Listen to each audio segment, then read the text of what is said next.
Hello guys, आप सभी का मेरे चैनल में स्वागत है। आइए आज मैं आपको एक ऐसी ट्रिक सिखाने वाला हूं जिससे कि देख के आपको काफ़ी अच्छा लगेगा। अब क्या दिखाने वाला हूं उसके लिए आप मेरी वीडियो स्क्रीन में देख सकते हैं। ये डे है, डे मैंने यहाँ से वैलिडेट कर रखा है। आप सभी को मालूम होगा कि हम वैलिडेशन कैसे लगाते हैं। लेट सपोज मैं वेडनेसडे सेलेक्ट करता हूँ, तो जहाँ जहाँ पर वेडनेसडे होगा उसको उसने हाईलाइट कर दिया। ये काम किया है मैंने conditional formatting. If in case अगर आपको आती है तो काफ़ी अच्छी बात है, और मैंने अपनी रेगुलर वीडियोस में भी आपको बताया हुआ कंडीशनल फॉर्मेटिंग आप कैसे अप्लाई कर सकते हैं। जिनको नहीं पता है मैं आपसे रिक्वेस्ट करूंगा इस वीडियो को आप स्किप मत कीजिएगा, लास्ट तक जरूर देखिए। आपको मैं स्टेप टू स्टेप करके बताऊंगा कि आप इसको कैसे अचीव कर सकते हो। करेक्ट। अब आपने समझ लिया कि आपको करना क्या है। जैसे कि आप फ्राइडे सेलेक्ट करते हैं तो फ्राइडे जहां जहां पर होगा उसको हाईलाइट कर देगा। करेक्ट। तो मैं सीट 2 पे जाता हूं, सेम डेटा सेट मैंने ले रखा है, यहां पर मैं उसको अप्लाई करूंगा। करेक्ट। सबसे पहले मैं एक काम करता हूं, ये डेज है, मैं इनमें यहां पर टेक्स्ट लाता हूं। टेक्स्ट फंक्शन वैल्यूज में इसको पुट करता हूं, comma quotation open D T D D.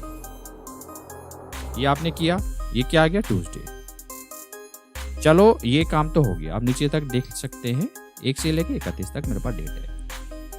अब लेकिन आपका सवाल ये था, यहाँ पर जैसे जैसे आप सेलेक्ट करोगे, लेट सपोज मंडे है तो मंडे हाईलाइट होना चाहिए। उसको कैसे करोगे? सबसे पहले यहाँ पर डेटा वैलिडेशन आपको लगाना होगा, और डेटा वैलिडेशन आपको आता होगा। डेटा टैब पे जा सकते हैं, ये देखिएगा, इसका नाम है डेटा वैलिडेशन। इस पर क्लिक करते हैं, ये विंडो आ जाएगी। यहाँ पर ले सेलेक्ट कीजिएगा, सोर्सेस में जाना है और मंडे टू संडे को आपने सेलेक्ट करना है। ये मैंने आपके लिए एक यहाँ पर मंडे टू संडे तक डेज दे रखे हैं, इसको आप ओके कर दीजिएगा। ये देखिएगा यहाँ पर डिस्प्ले हो गया। अब आपको करना क्या है, इस पे कंडीशनल फॉर्मेटिंग लगानी है, जो कि काफी इजी है। मैं आपको दिखा देता हूँ। पहले लॉजिक क्या था, सबसे पहले सोचिए ये वाला सेल F4 से इसको 3 बार लॉक करते हैं, इसको F4 से रीच कर देते हैं। ये फॉल्स आ गया। फ्राइडे कहां पर है? फ्राइडे यहाँ पर, तो यहाँ पर ट्रू देगा। तो इस कंडीशन में आपको ये वाला हाईलाइट करना है, ये कंप्लीट हो। करेक्ट। ये देखिएगा ट्रू ट्रू, जहां जहां पर ट्रू आ रहा है आपने उनको हाईलाइट करना है। करेक्ट। सैटरडे क्लिक करोगे, ये देखिएगा सैटरडे को यहाँ पर हाईलाइट हो गया, ट्रू, यानी कि ये हाईलाइट होना चाहिए। आपने करना क्या है, एक काम करता हूं मैं, जरा इसको ट्रू, यहाँ पर जाना है, डेटा को आपने सेलेक्ट करना है। सेलेक्ट किया आपने, होम पे जाना है, कंडीशनल फॉर्मेटिंग पे जाना है, न्यू रूल पे जाना है।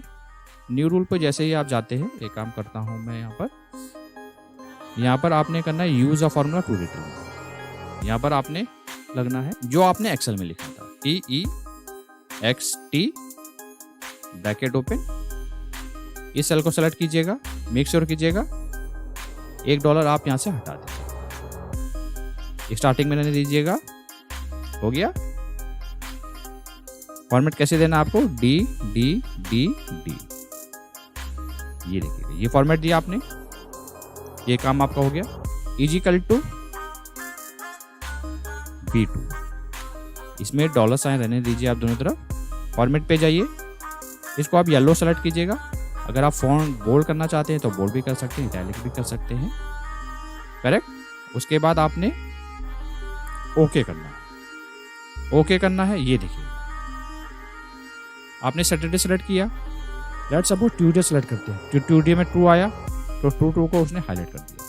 अगर मान लीजिए डेटा को सेलेक्ट करते हैं, इसको डिलीट भी कर देते हैं, तो कंडीशनल फॉर्मेटिंग में कोई फर्क नहीं पड़ेगा।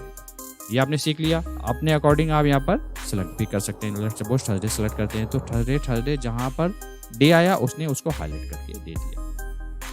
तो आज मैंने आपको काफ़ी बेसिक सिखाया है, कैसे आप कंडीशनल फॉर्मेटिंग का यूज़ कर सकते हैं और अपने डेटा को इंटरेक्टिव बना सकते हैं। करेक्ट। अगर आपने वीडियो यहाँ तक देख लिया है तो वीडियो को जरूर लाइक कीजिएगा, इससे हमें काफ़ी मोटिवेशन मिलता है। और ये वीडियो जो हो सके वो ज़्यादा से ज़्यादा लोगों के साथ शेयर कीजिएगा, ताकि उनको भी सीखने का मौका मिले। मिलते जल्द नेक्स्ट वीडियो में।